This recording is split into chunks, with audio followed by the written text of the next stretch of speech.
I mentioned to everyone that I'd be doing a fat acceptance video on this channel. I know that people had emailed me about it and made comments about it.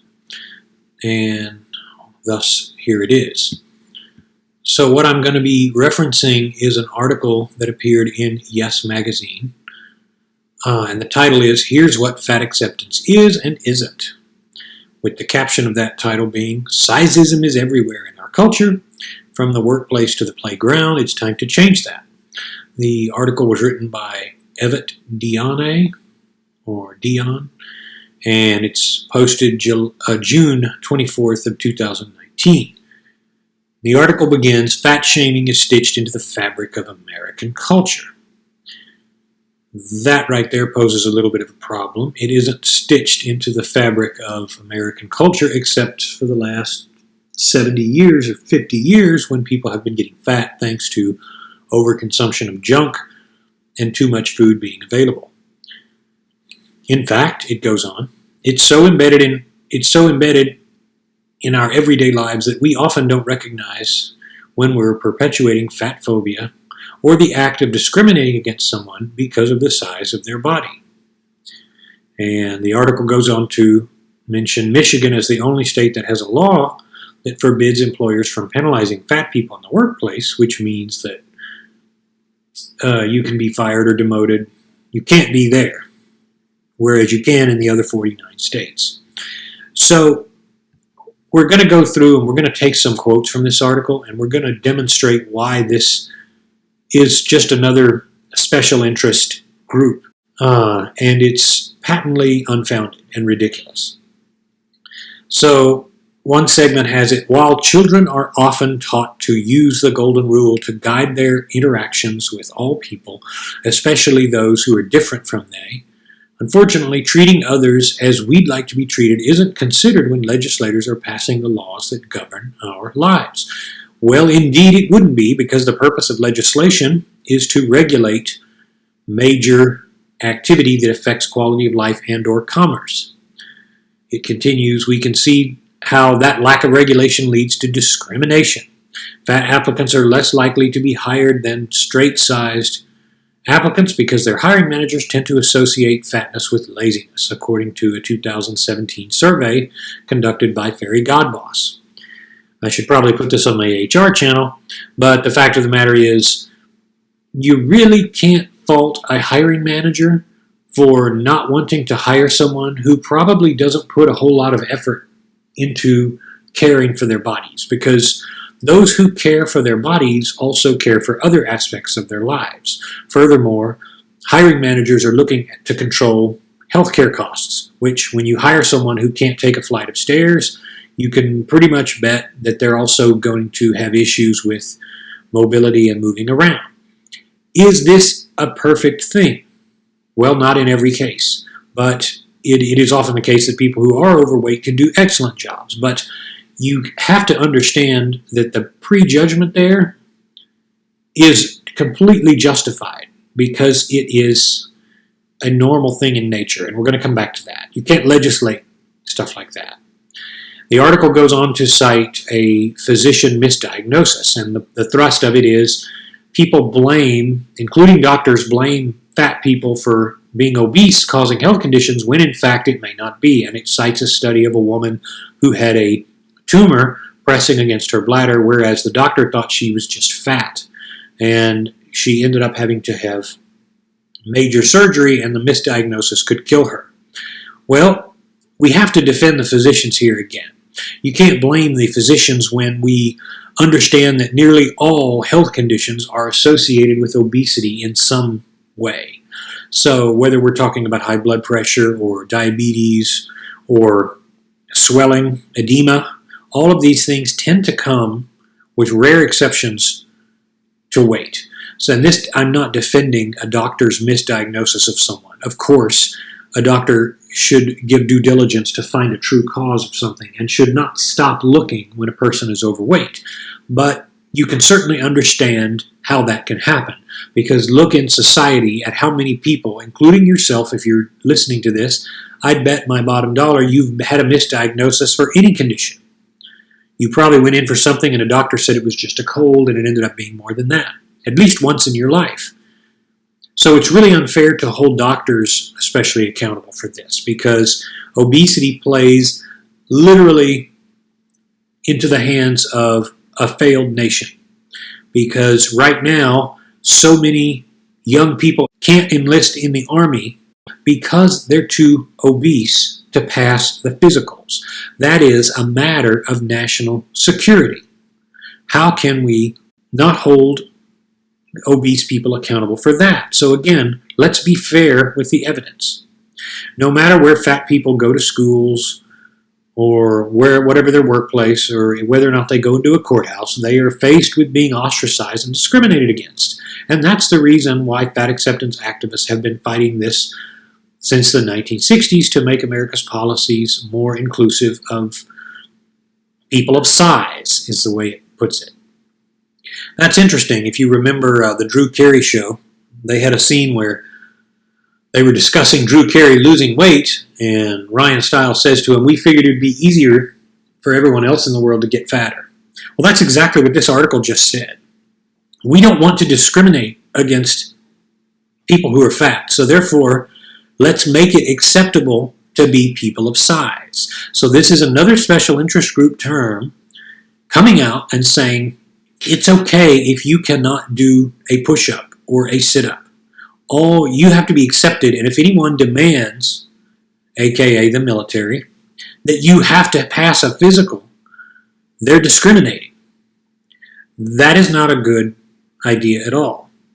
And of course, there's not a word in this article about obese people having to buy several seats on airlines because they're too big.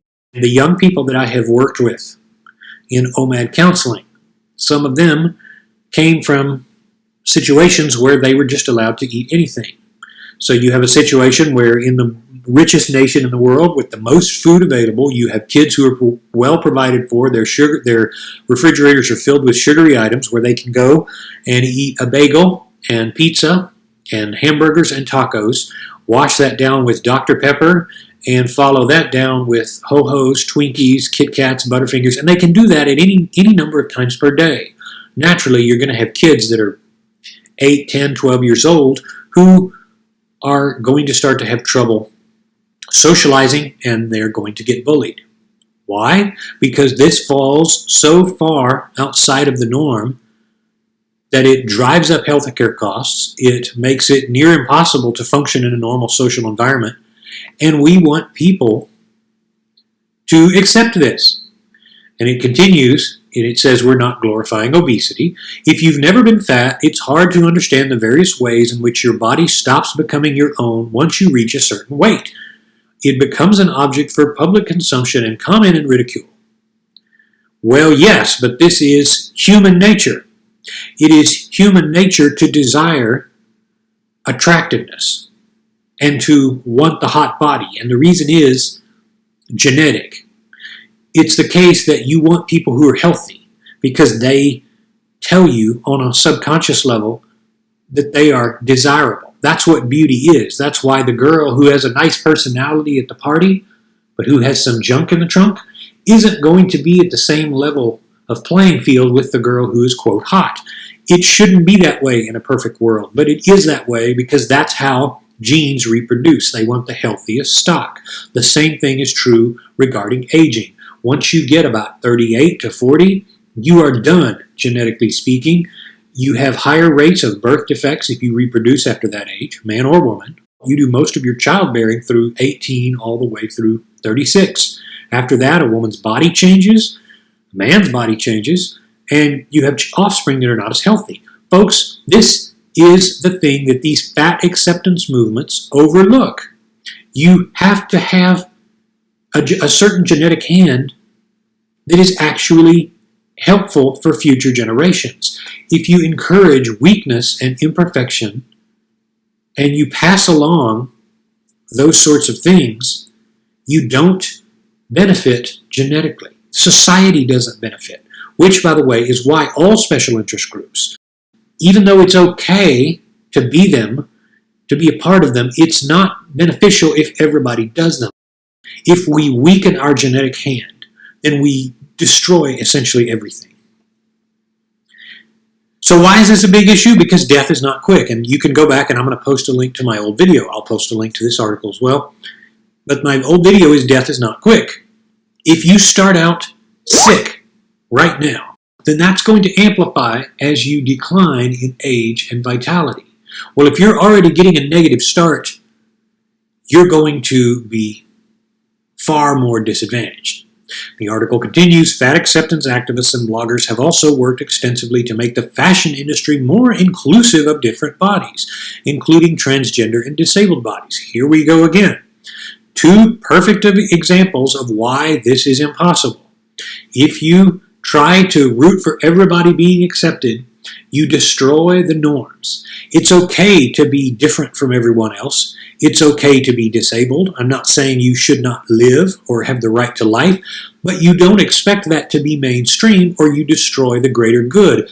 If you are quarantined because you have a terminal disease that is contagious, you don't claim that you're imprisoned. You accept that your condition makes you not good for the greater good, and you move on, if in confinement. And you accept that that is the greater of the choices. This is what this sort of thing is getting away from. I've been considered overweight, writes the author, since I was 8, and unfortunately I was surrounded by people who encouraged me to lose weight in order to gain dignity and respect. The idea that I was worthless because of the size of my body seeped into every area of my life. I didn't wear a swimsuit on a beach until I was 20. It wasn't until I was 22 in graduate school and scouring the internet that I stumbled on communities of fat acceptance bloggers and activists. Well, let's take that for a minute. It's wrong to be on children for weight. And I just got done dealing with a family with 2 active parents and a very large child. This was about a 10-year-old child, and she was 70 pounds overweight nearly. But it wasn't because of any other reason that she had access to food, and she would snack all day long. So what we did is we handled obesity in children differently, and I'm sorry to the author that you grew up apparently with a bad body image issue because of the way you were treated, and I'm truly sorry. Here's the proper way to address obesity in children. Set them up discreetly. Do not tell them. Otherwise, you're going to create the same body image issues. You put them on 2 meals a day. You do this with them. So you basically have them turn off the cell phone, the tablet. You go on walks. You keep them remotely active. And you eat with them twice a day. Once in the morning, once at night, or once midday, once at night. And no snacking in between.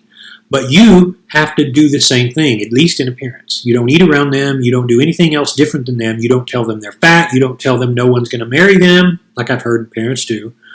You don't ever say anything like that. But you do it discreetly, and you enforce it religiously. You go to their counselors and their teachers, and you explain discreetly what you are doing, and they'll support you on it. They will enforce the rules when they're not with you. And then, with their level of activity, you'll see how fast a child loses. And again, I've seen this with a diabetic girl who is 10 years old, who, once we started controlling for multiple feedings and got rid of that, her body immediately began to rectify itself. And you can still tell that she's got the frame to be a larger woman, but she looks much better and she's still growing. So I've said this before, a child's body will respond much, much better than an adult's. And it's true even in bizarre cases of genetic irregularities. If you just stop the feedings and you just put 2 meals in normal to high activity levels and you get them off the tablet, you're going to see all of these things are great. Get rid of sugary sodas and ho-hos and ding-dongs, and you're going to find that they respond better. So again, to the author, I'm sorry that you went through what you went to. People didn't know any better. They used to say things that were very hurtful and say, you're fat, you're chubby, a man will never love you, and all of this sort. And women get the worst of this because we live in a society that glorifies obsessive thinness, and that's not right either. It's possible to be carrying any normal amount of weight, some of that fat, and still be attractive and healthy and desirable and genetically acceptable. The problem becomes when we make exceptions on a a policy-making level where it becomes a crime or a taboo to expect better. That's the problem here. We can't do or support things that say we have to encourage obesity. We have to encourage mental illness and failure. You don't do that for the sake of success. You don't go to a basketball game and say, this team lost and this team won. No, so therefore they're both winners. You show them that it's good for one team to lose and another team to win. The team that lost has to work harder. Do you see the problem here? Do you see why this fat acceptance movement is just another attempt at trying to create a special interest group to get a weakened standard? You don't go and say, let's reward those who are just trying. Let's just get a participate. Thank you for participating. Those of us in the 80s always got those ribbons. Thank you for participating.